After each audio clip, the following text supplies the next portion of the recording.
But, Chris, thank you for coming in. We need to call roll, and then we get right started. Would you like me to help with that? Okay. Yeah, that'd be great. Mayor, Here. Assistant Mayor? Here. Councilor Tabor? Here. Councilor Cook? Here. And then City Manager? Here, thank you. And Assistant City Attorney Jane Farini. And then, you want to make the introductions for our two guests, or would you like me to do that? Oh, we have Joan Hamblett on representing Ward 4 in Portsmouth, 3 in Portsmouth, and other parts. And Chris Dwyer here, who is going to be walking through a presentation on the key finding and challenges from the New Hampshire Education Funding Commission. Nathan Lunny, who probably has some thoughts on that since he moves all the money around when it comes to the school board. And with that, let's go on and just await a motion to approve the minutes of March 7th. Move we approve those minutes, Your Honor. Second. All in favor? Aye. All right. And I'll pass the floor to you, Okay. Chris, and look forward to this presentation. All right, good. And please ask questions as we go. This is a fairly high-level view of the commission, and as most of you know, education funding in New Hampshire is incredibly complicated and has a long and much more complicated history than I think most people realize. And so some of the questions that you may have, Jane may have answers to, Nathan may have answers, or none of us may have answers to, but it's something that we can locate. I think it's important, even though the commission's work right now is sort of, I would say, stalled or going to study committee, to have some grounding in the work of the commission, because it's likely to influence any legislative attempts going forward, or parts of it will. It really was about 20 years since there was any study of what had happened prior to coming up with the formula. And while this commission had a lot of flaws, which I'll talk to you about, I doubt that it will probably be another 20 years before money is appropriated to do something as systematic. One of the challenges of the commission is that it was very lopsided, in my mind. All Democrats except one Republican. And of course, then when things turned over, there isn't a lot of energy to move it forward. This was the first time that there were any public members on a funding commission. There were about 15 altogether, and about almost half of us were public members. Except myself, most of the public members were school people of one type or another, school superintendents or people connected to school systems. So why don't we go on to the next one? And the commission operated not that differently than commissions in other states. So the first bullet is the goal, which was to review the funding formula and recommend uniform and equitable design. That's the kicker. The uniform is the kicker, because that word came from a court decision, and what uniform means is somewhat in the eye of the beholder, and there were differences on the commission about what uniform could mean, and we'll come back to that as we go through. Financing the cost of an adequate education, and you might balk a little bit at the word adequate. Most people do, but that's the state-of-the-art terminology among all states, because you're trying to figure out what minimally should states be funding, and adequate is just how it's talked about in all states, even though it isn't that everyone have only the goal of an adequate education, but where funding should be. And you can see that we started before the pandemic, but most of our work was done remotely, because as the pandemic came on, we did get permission to continue meeting. As you know, a lot of the committees were not able to do that. And through an RFP process, then, we commissioned a study. It was a competitive process that used existing New Hampshire Department of Ed data to predict what the cost would be for each school district to achieve statewide average outcomes. And again, we'll unpack what that is, but that was basically the modeling. It was a way to model what it would cost or what the different distribution would need to be within our state based on district needs, district characteristics, and current performance. Now, the modeling could only use the data that was there, so that data now is from 2016-17. So, anything would need to be remodeled, basically new data put in. On the other hand, and I can tell you as somebody who works nationally with the state's data, it's not that out of date for what people have for data, because there's always a lag. And then the 1920 year, most states, with one or two exceptions, didn't do any assessment and just let it go. 2021 is messy as well. So it's not, it feels like it's a long time ago, but it's the data that people have their hands on that's reasonably accurate. And then we also commissioned a Granite State poll, about 2,000 people, that was done, a stratified sample. And the general public had a number of focus groups that were done, as well as we always had public comment. So, but probably key was lots of experts. There are lots of people it seems like we have a small government, except we have a lot of experts in it when you go into taxation and when you look at all of the information that is collected. And they came to the commission to testify. So let's go. A key thing to understand is how adequacy was defined. And you have to do this as a basis for a starting point for costing, for doing your costing.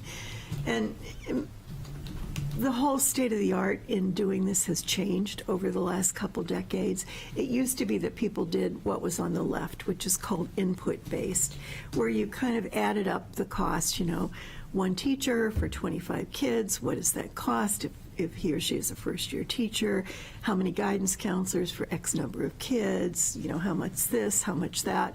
And believe it or not, it's like throwing stuff at a wall. You add up the list of associated costs and you determine the base. But that's how everybody used to do it. And then you assign extra weights for students who are special needs, low income, English learners, to have differentiated aid.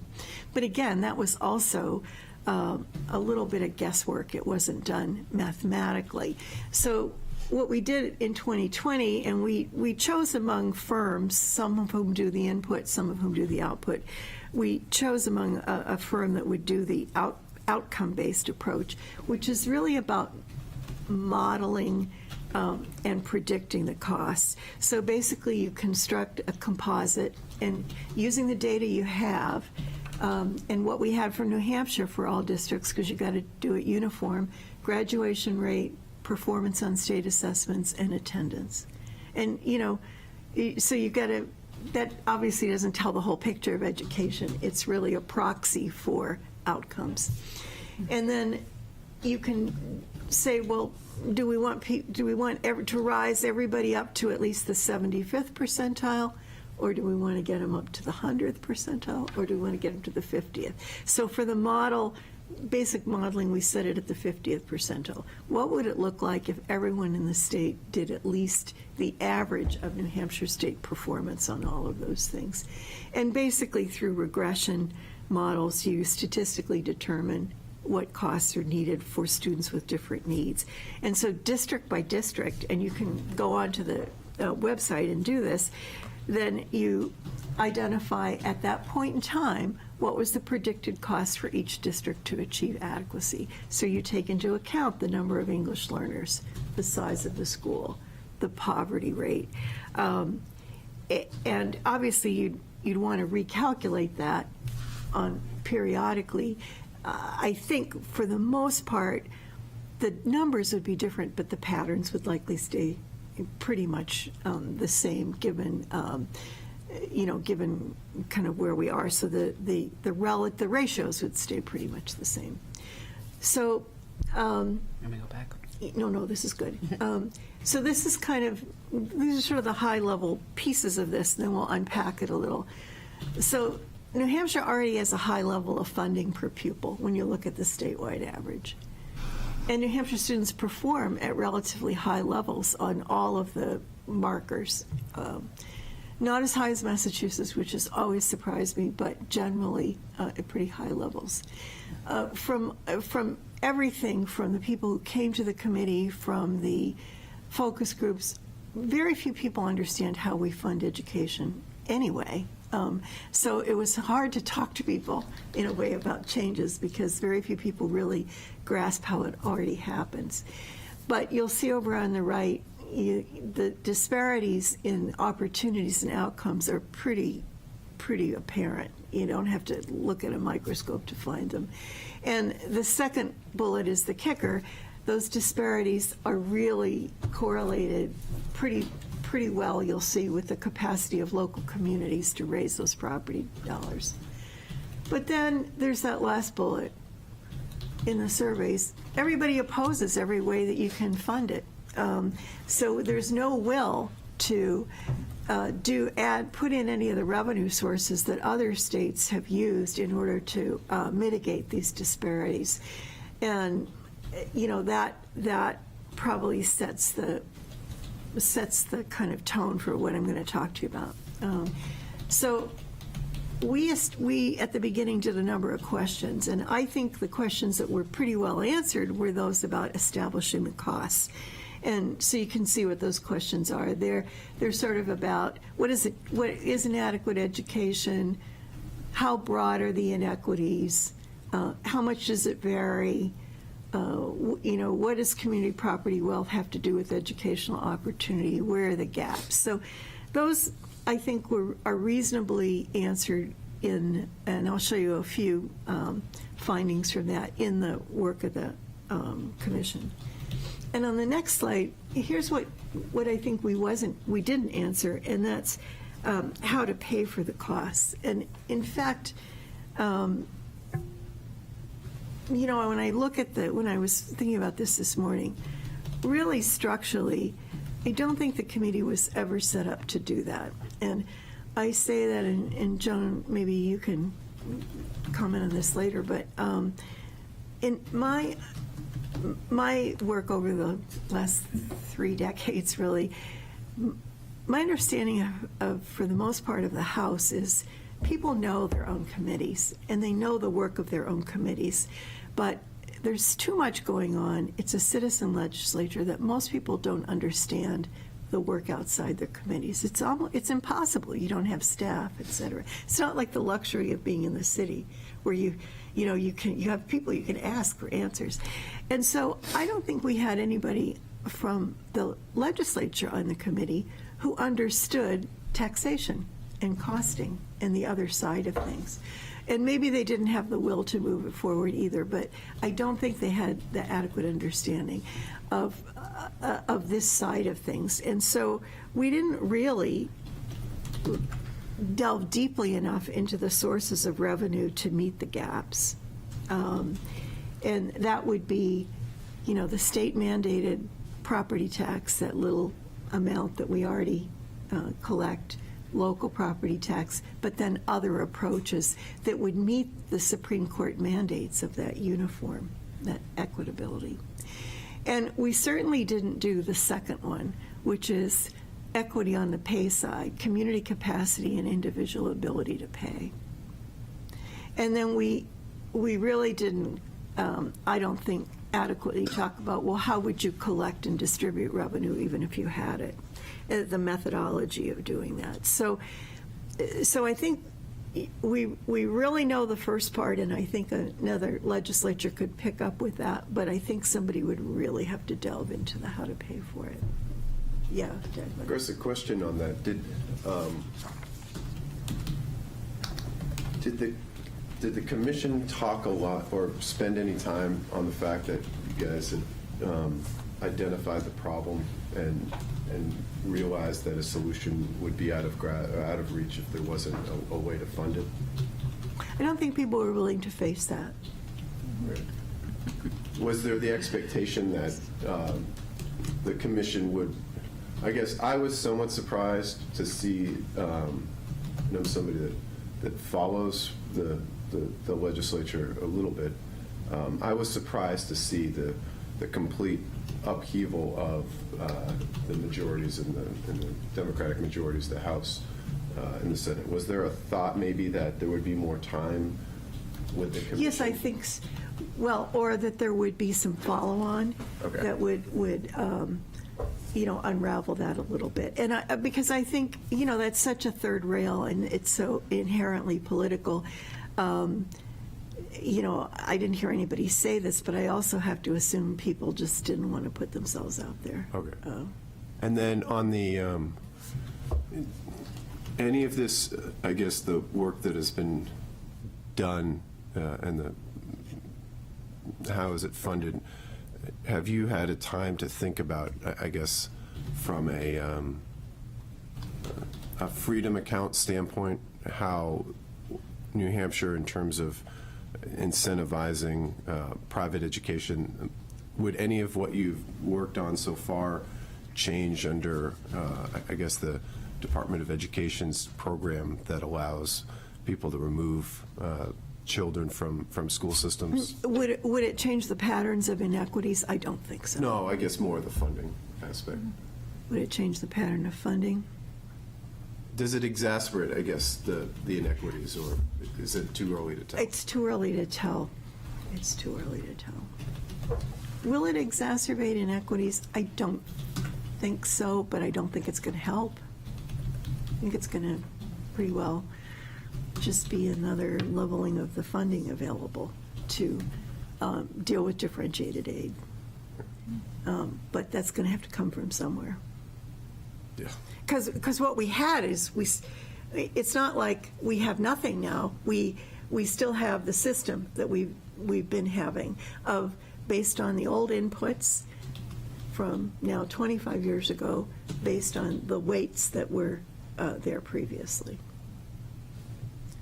So just to sort of show you where Portsmouth is, there in the final report there's lots of data like this. So the headline is districts with higher property values spend more than districts with lower property values. You probably knew that already, but I think, so on the x-axis, equalized valuation per pupil, the money behind each kid, and on the y-axis, the current spending per pupil. Each bubble is a community, and the size of the bubble is the population. And I put a little yellow bubble where Portsmouth, approximately where Portsmouth is, which means that we have a lot of money in our equalized valuation, the value of the property. Now remember, this is done now a couple years ago, so even higher now. And you'll see that we spend right about average. The red line is the average. We're just a little above average. And so some of those smaller communities are like Waterville Valley and places that are, around the state. And then if you, you can see the pattern, and that's what shows the correlation. The R value up there, a correlation of almost 0.90. The districts with the lowest poverty rates are really achieving poorly. So this one is worth unpacking a little. Free or reduced price lunch rate in percentages from, you can see 0%, 20, 40, 60. A proxy for poverty, not the best, but one proxy. And then on the y-axis is outcome factor scores. So this takes those composites that we talked about and looks at the standard deviation from the average. And so that big blue bubble over there on the bottom, Manchester, right? Highest poverty rate, 2 standard deviations below the average, which, for those of you who know statistics, that is huge. In education, we say 1/3 of a standard deviation is practical significance. It means something's going on. You hardly would ever have that kind of spread like on a pre-post test or something like that. So again, if you look where Portsmouth is, the yellow bubble, you can see we achieve. Our achievement's very high, and we're on the lower end of free or reduced price lunch. Overall, it's close to 20%. Remember, that takes high school into account. A lot of times high school kids don't apply. So you got to take all of these for the pattern rather than get too worried about things. But the big bubbles, Manchester and Nashua, and Manchester is only about 12,000 per pupil. We were at about 17. Is that where we are now? 18 now, 18 now. So you can see the difference there in what not spending does for kids. It isn't just overall community poverty, though, because once you can go into other data, and you can see that in Manchester, their highest poverty schools are getting less money than their low poverty schools in their own allocation as a district, and that's right on the website. So there are lots of problems that are baked into this, but the big pattern shows extreme, compared to other states, extreme disparity. Just any question about that before we go on? I guess just on the factors on the previous slide, how does it account in terms of, there are some, if you have Manchester, which is a much bigger school population, it would seem like there would be some Scale? Scale in terms of building cost. And There is. And how does that get reflected? You'll see it actually in the next formula, because the most expensive thing to do is to run a small school. So, and to run a small isolated school, because you've got the transportation costs as well. So it is actually a factor that gets weighted in. And then on the next slide, on the free and reduced lunch, so nearly 60% of children in Manchester are on free and reduced lunch. Yeah.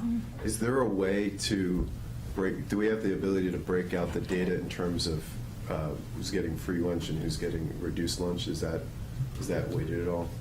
That was not weighted. That could be weighted. It was not weighted. It's interesting. I just looked at some other national data that did do that, but that could be done, Declan. Okay. And I would just be interested in that comparison in terms of, I'm surprised that, well, it's always surprising in Portsmouth that we have any, because the amount of parents that can buy into, the Portsmouth community with the property taxes, or the property values that we have here, it's almost, it's difficult to move here with a modest income. But I would love to see if there was a way to break that out further. Yeah. And, overall in New Hampshire, the schools that I worked with in New York City are all at like 98, 99. So we're not, we're not on the high poverty side. Councilor Cook has a question. Yes. Is the difference in cost of living built in as well? So, for example, teacher salaries, and we probably pay more per pupil because we probably have to pay a little bit more in costs because of our location. Is that built into that formula? It was taken in, as a question I asked repeatedly, was taken into account, but I can't explain to you adequately how it was done.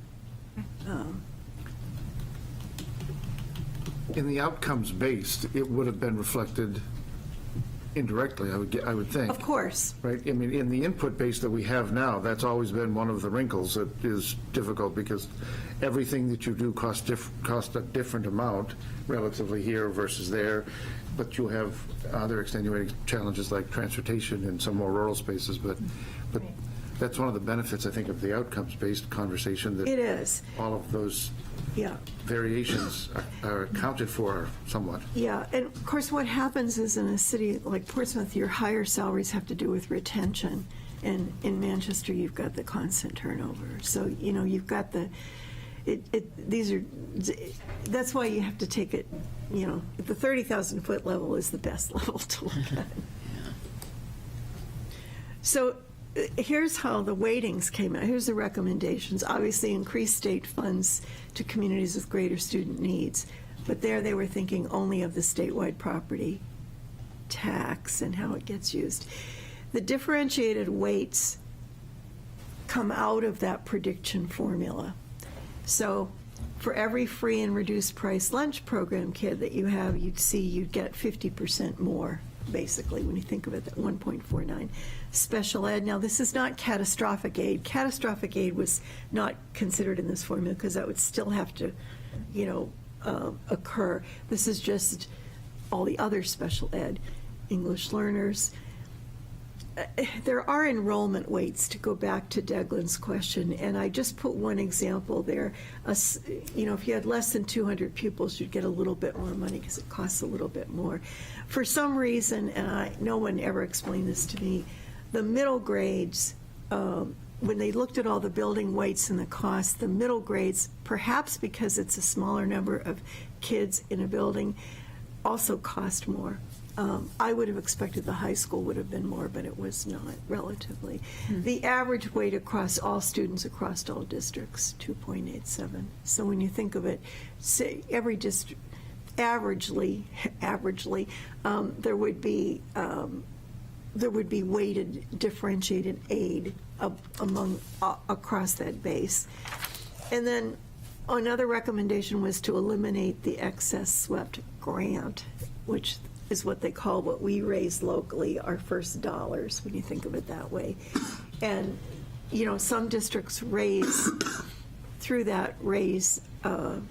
more, and the idea, the active discussion was, should that more go back to the state and be redistributed? Should it be allowed to be kept? Right now, we keep it. Jane has spent years working on that. And then there was agreement that property tax relief to low and moderate income homeowners was needed, and that we needed some kind of tax deferral program that was stronger than what we had. So, that was the one, movement in that direction. So, and this is my last slide. So we didn't really discuss, and I wrote a commentary, a dissenting opinion, that brought forth a number of these things. We didn't really talk about ability to pay, and you hear people say, towns don't pay taxes in New Hampshire, individuals pay taxes, and so there should be some consideration of the ability to pay coming into this. We really didn't talk and come up with alternative revenue sources. Now people are talking about marijuana tax as one possibility. But basically, what I mainly wrote about was that if we're going to rely on the current property tax system, we really need to address some of the flaws that are baked into it. The Sorrell decision brought us to kind of where we are, at least some level of fairness across the state. However, and you all know about the undervaluing of commercial property, and been many legislative attempts to try to get at that better. We attempted to do that when I was on the council. I found that my colleagues in the commission didn't understand that at all. It wasn't that they were against, they just didn't understand why we were talking about this, and didn't understand maybe what is included in commercial and why it doesn't just affect the cities. It affects the apartment building. It affects a lot of property. The value of properties in current use.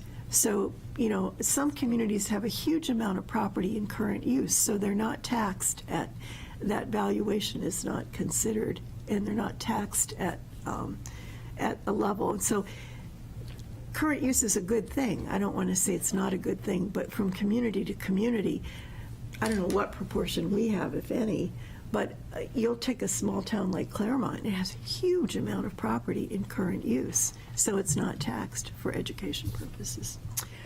Lags in revaluation cycles. We've kept up pretty well on revaluation because we have to, but there are other communities, even though the law requires more frequent, that simply haven't done it. So their equalized valuation in that, if you're going to use a formula, needs to be up to date. We all need to be kind of on the same cycle. The effective tax caps. Some of those big cities have tax caps, which is depressing their ability to tax. And then I think you're addressing this now, this alternative taxing methods during anomalous times. Like right now, our values have gone up so high, what would that mean if we had a statewide, would we be taxing everybody to our values? How state actions affects local property tax. We all know about the out-of-balance distribution of rooms and meals, but in some communities, there's a lot of state property within a community, like a state forest, state beach, state, et cetera, and that is not taxable for that community. So a lot of the property within that is taken off the tax rolls.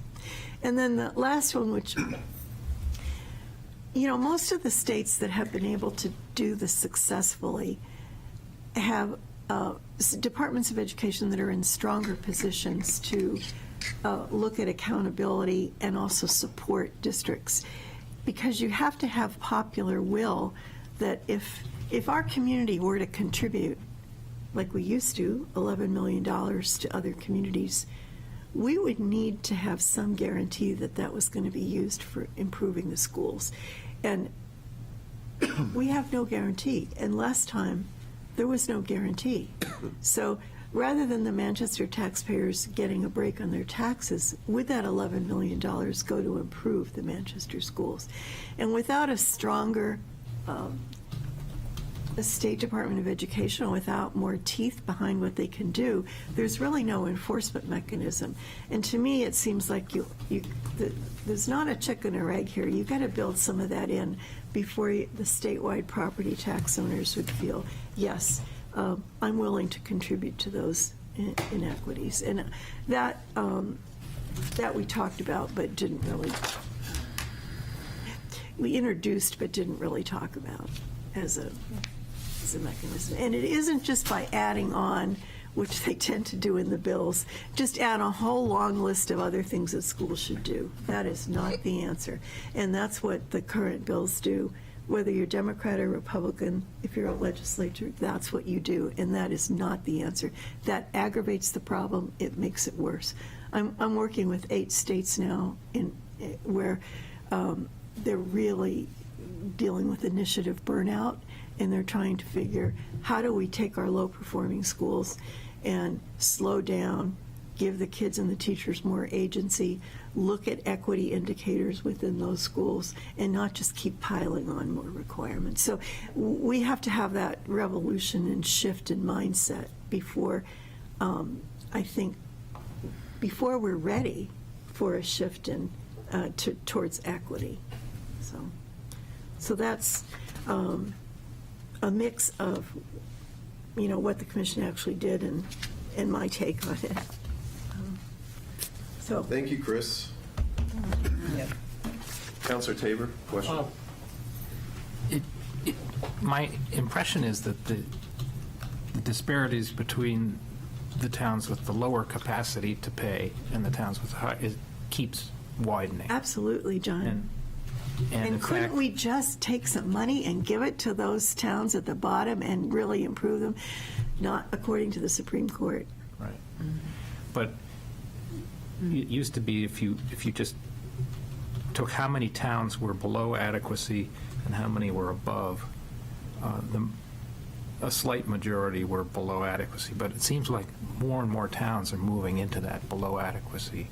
And then you've got exaggerated towns like ours with super high property tax bases. And I've always thought if all of those towns wanted to gather together in the legislature and create a formula to get adequacy, it would be hard to stop that just because where the towns fall if you plot them. That's an interesting point. I think people aren't willing to give up what it would take to get to adequacy. And, the reason our costs are so high is administrative costs. Except for Vermont, we're on the extreme end of, most of the schools that I've gone to are bigger than our districts. And so we have these districts. We have districts that are supporting a superintendent, and they've got 500 kids. They're the size of Little Harbor, and they're doing a business manager, and they got to do all the pieces, right? And so their administrative costs are enormous, and they can't put that money into high-quality teaching, which is where it should be.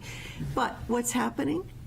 Towns are breaking up, instead of coming together. And the bills that are in are about breaking it up more. And the bill that is about breaking up all those cooperative districts, we're going in the exact opposite direction, John. So it's like we've always said that New Hampshire property taxes are made for people who never took algebra.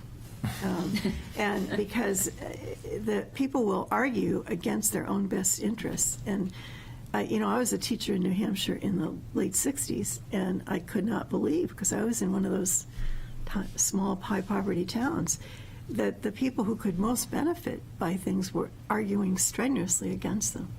And that's what we've got going on. That's why we need that will. We need, if we had a stronger Department of Education, we need that will. People don't see the goal. They think the goal is having control of our own little piece, instead of the goal being the outcomes and opportunities for kids.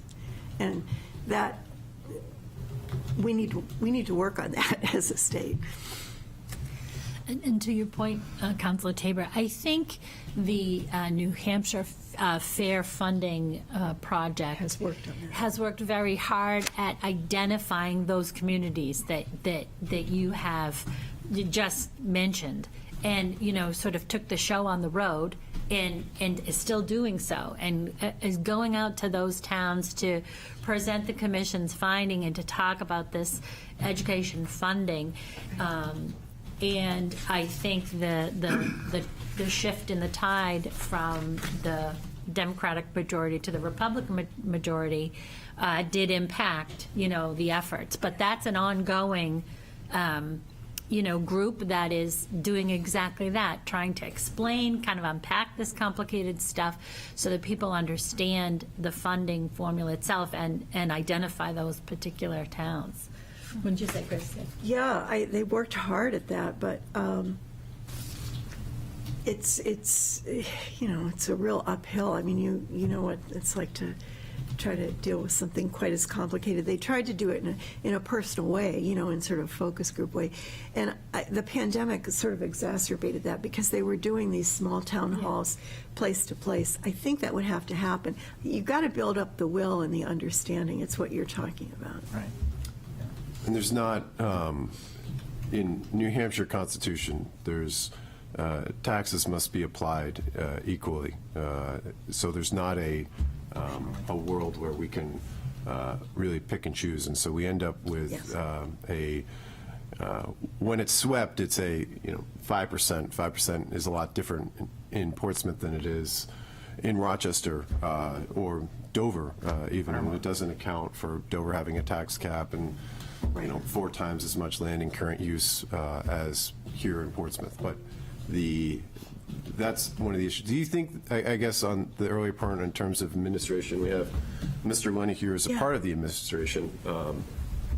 We just went through a superintendent search, and our old superintendent found himself in one of those communities with less than 500 students in making more money than he was making here, with Greenland, Newington, Newcastle, and Rye. Do you see any? You're saying that there's, and I saw in the paper over the weekend about the cooperatives breaking up and the desire, to again, people feeling shortchanged, that they don't have the ability to have a voice for their own town, so maybe leaving that. How could, I guess, legislation, in your mind, what are some of the things that would need to be tied to a more broader things? You're saying administrative costs? Administrative costs, for one thing, and there are other shared services that just scale shared services. I mean, Maine did it and Vermont did it. It's painful. It's painful. Maine just forced it, and it hasn't worked out badly in a number of cases. Yeah. They gave opportunities for different marriages, and they kind of, had people come together. But I worked with one district where it actually worked out very well. Because it leads to other ways of thinking. All of a sudden, if you can offer calculus because you've got enough kids to do it. You don't have to necessarily merge your schools, but you've got a teacher who can teach kids. Now that we've all successfully, or most people have successfully done remote learning, I think we have opened up more doors for other kinds of specialties. In Vermont, the wounds are so strong that I don't think they're going to go away. And Vermont incentivized it with dollars. Vermont incentivized people, I think for 2, maybe 3 years, that gave fairly substantial dollars for districts to consolidate. But Vermont was much more extreme than we are in terms of holding on to their small, really small schools. There are a lot of Newcastles in Vermont, but it's a painful thing to do. But I think we'd have to incentivize it. We'd have to, regionalization. Look at how many times we've tried here. Look at what we've tried over the years to regionalize our fire services, and minimal success. We just don't have that. It's something I've thought that the Charitable Foundation should really take on at some point, is serious regionalization within our state. It's got to happen. I was going to echo what you're saying.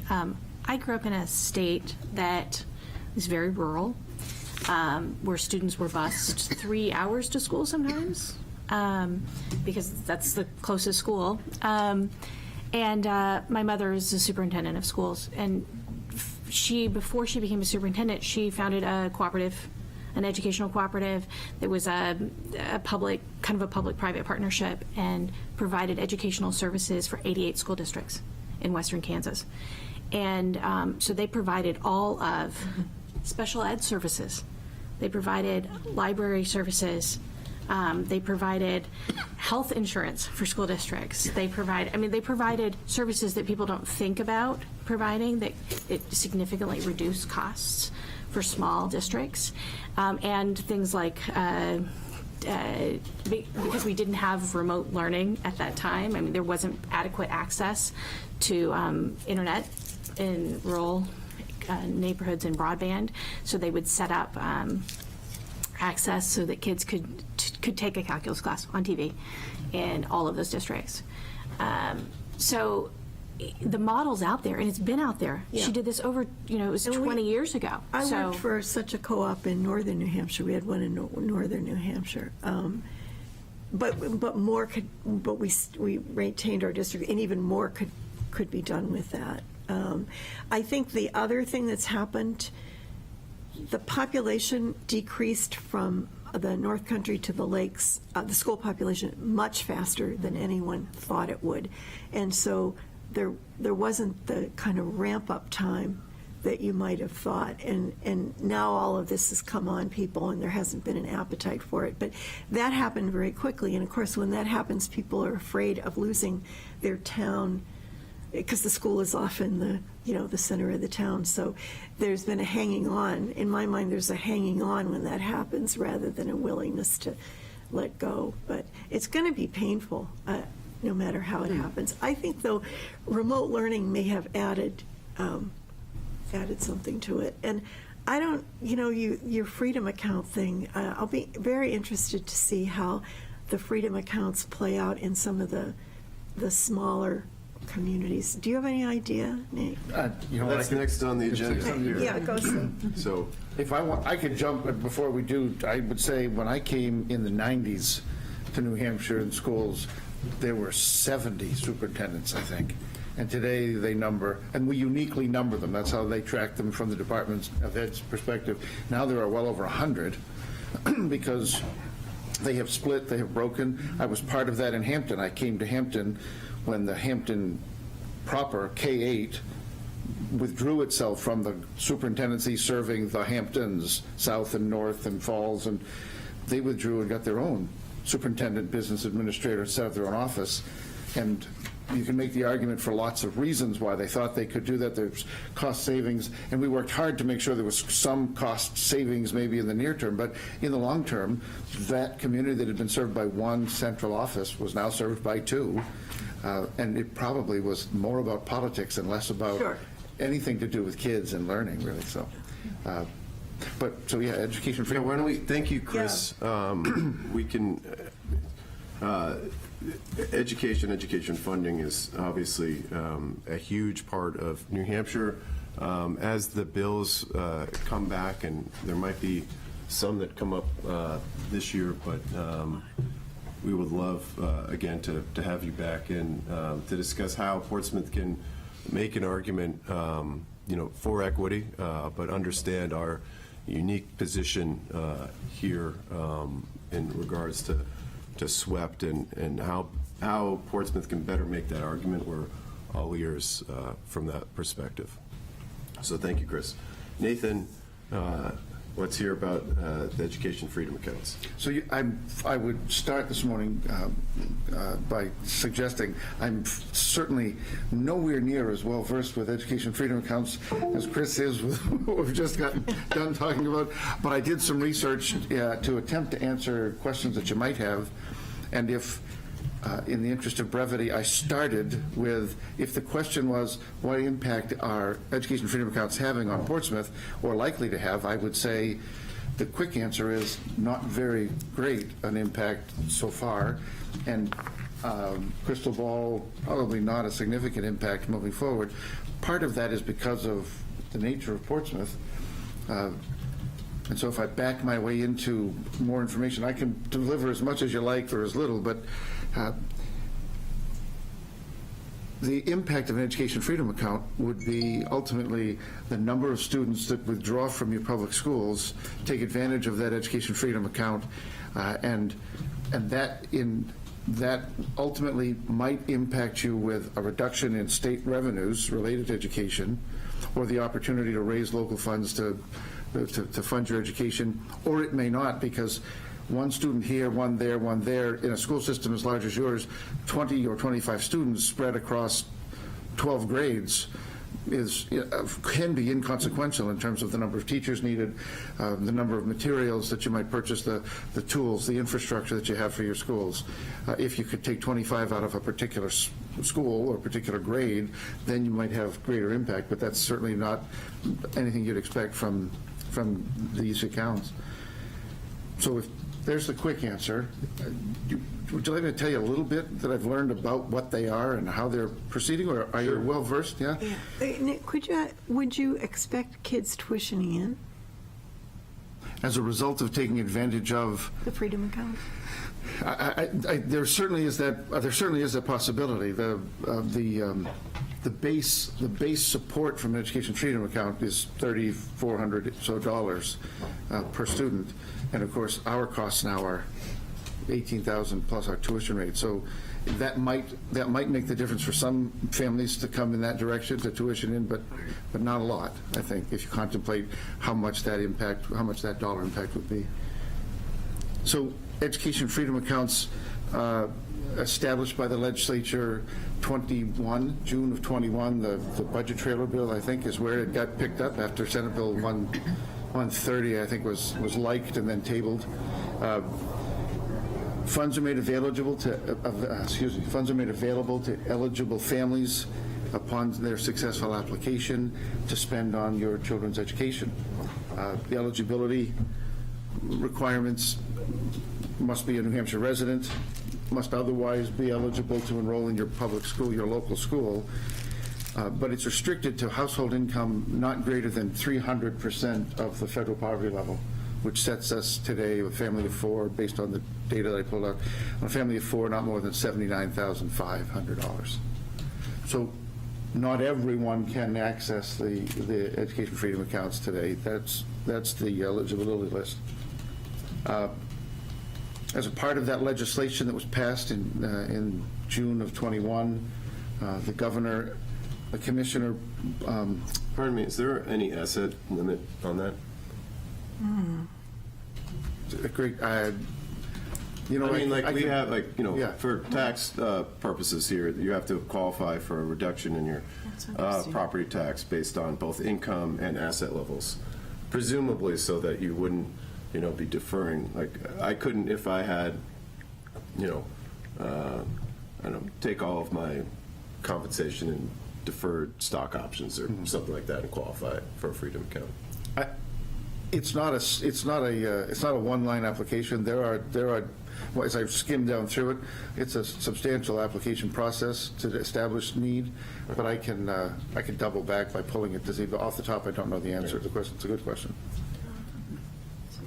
So in response to the legislation, the Commissioner's Office forwarded to the Governor and Council a sole source contract they entered into with an organization called the Children's Scholarship Fund, which had come into existence in support of education, what do we call them, education tax credit scholarships back in 2013. So it's not a new organization, but they are the sole entity to manage the funds for the students and engage education providers to help tie them to and support them, the connection with families. Funds get transferred from the Education Trust Fund to this scholarship organization, the Children's Scholarship Fund, and those funds are transferred over to match completed and verified applications of families. So you make your successful application, the funds then are transferred from the Education Trust Fund of the state over to the scholarship organization, and then those funds may be used for essentially anything related to the education. Tuition and fees, you can, tutoring, online classes, supplies, technology, assessments, transportation, higher ed courses if you're at that stage of your education, or any other things reasonably that are related to your education. And there is an annual application or annual renewal of that. The eligibility that requires you to be eligibility really is most important in year one, because there is a clause in the rules that allow you to stay involved as long as you renew each year. You still have to be a New Hampshire resident, but you don't have to be connected to your local public school, et cetera. So how much? So the base amount is, across the board, the numbers that they seem to be using are 90% of what the state figures are, because there's a 10% admin fee that they can levy across the funds that are transferred. So that's how the Children's Scholarship Organization affords to provide the service they do. So after the discount, the base amount is about $3,400, and that's the same as it is in the adequate education formula that we are using in the state. And then there are differentiated aid categories if they apply. The same ones that you'd look at if you were looking at the funding of adequacy: free or reduced lunch status, English language learner, special education, so identified disability, or grade 3 reading proficiency levels, can all drive, after discount, $670, $17, there's dollar amounts, so that if a student were eligible for all of the differentiated aid, the upper end would be about $8,250, $8,270 for an annual grant. Unused funds can roll from year to year, so right up to graduation for students. And maybe the most interesting thing beyond that, I guess, is that the legislation did also provide for a phase-out grant, which said, okay, so this year, based on the numbers that we use to calculate adequacy and the funding of schools, this year's student making a change was last year's student and is already in our calculation for adequacy this year. But as that student leaves our enrollment, we'll have a reduction of our funding next year.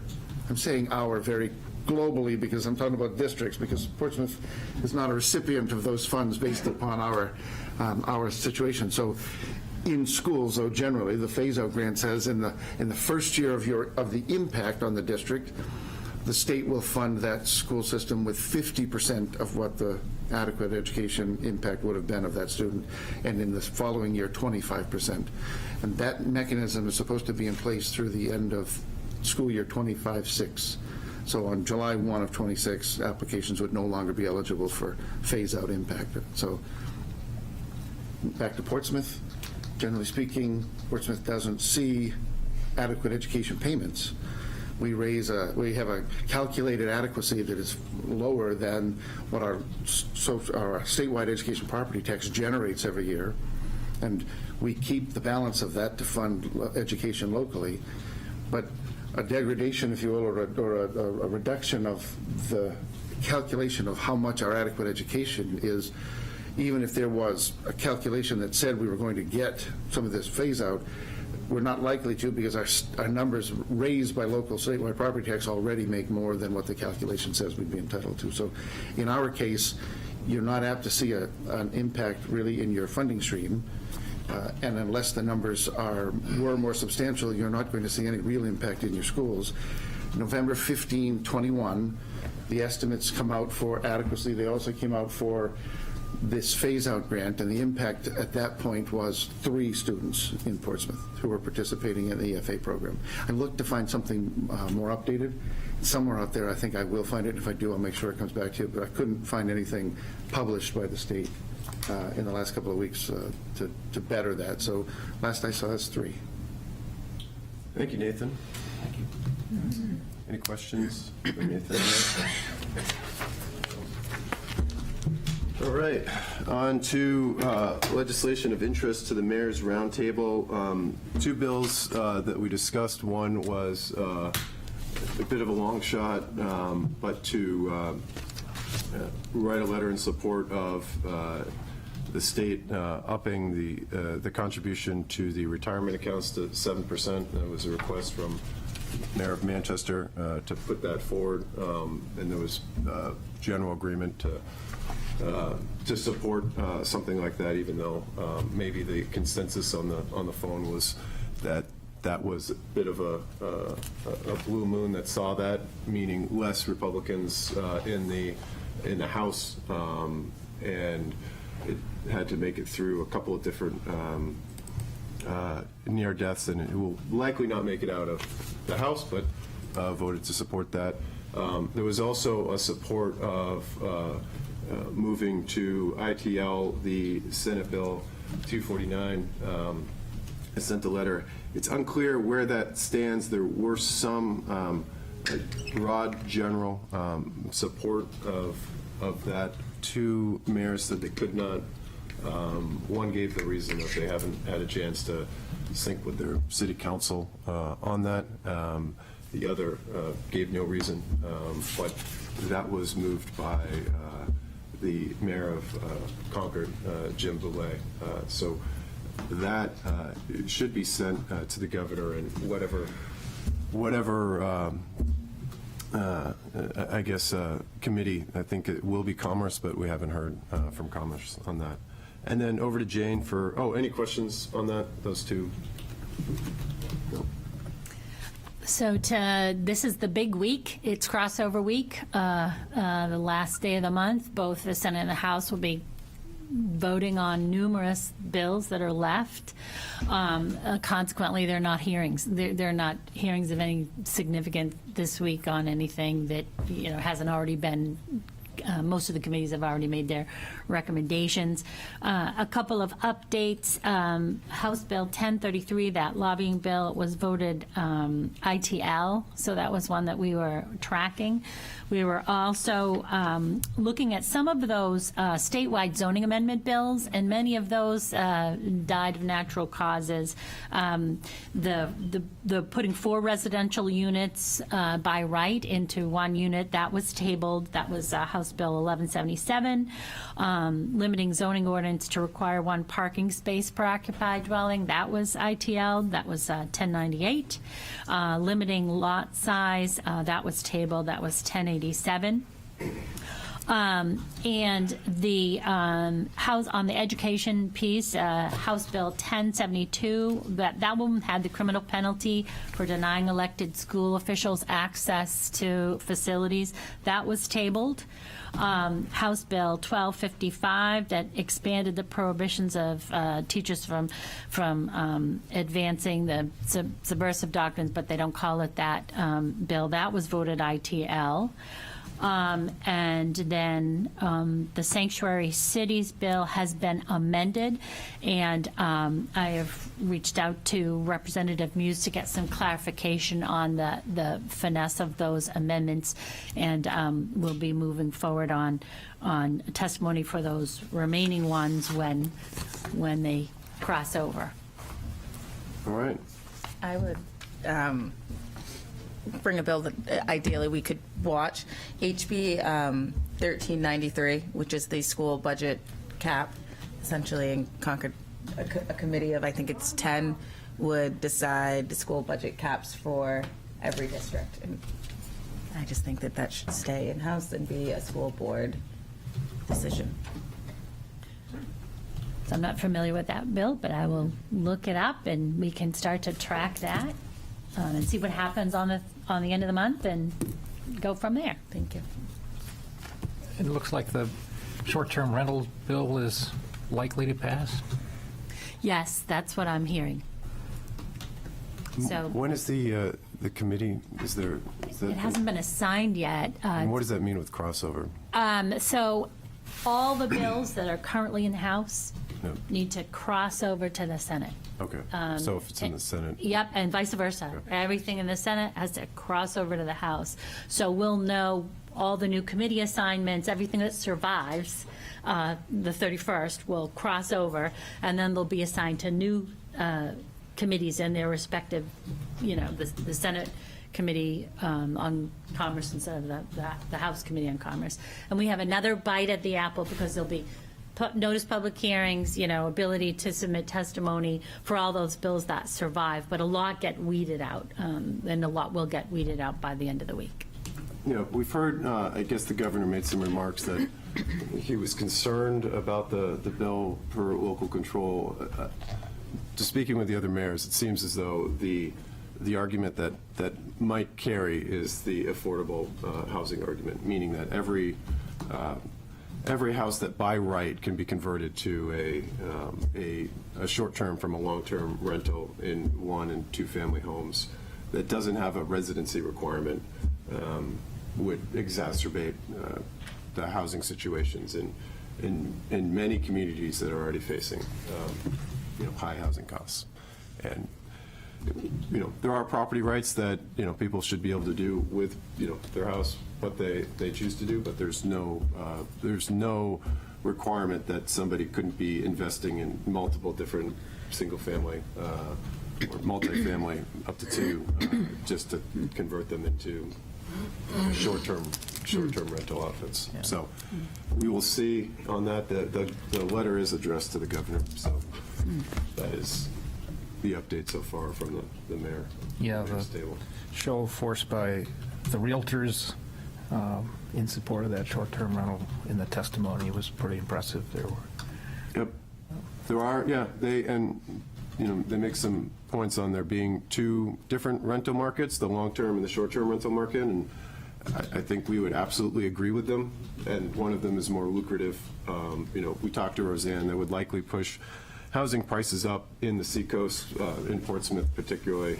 It would definitely be pushing rents up if this, as every indication from any study that's been done when short-term rentals have appeared, housing prices have gone up both in actual rents paid and costs paid. Yep. All right. Well, we got a whole public behind us, so we'll take any public comment. If there's no question, I'm going to move to the other side so I can Mayor, see. they might be here for the governance meeting, which Oh, okay. All we're running right. into. Nobody here for public comment? No? All right. Easy. Hey. All right. Mr. Brighton, you would have been happy to know that we were right on average in terms of education spending, according to Chris Dwyer. That's the point. So without any other comments, I would wait a motion to adjourn. So moved. Second. All in favor? Aye. Thank you, Portsmouth.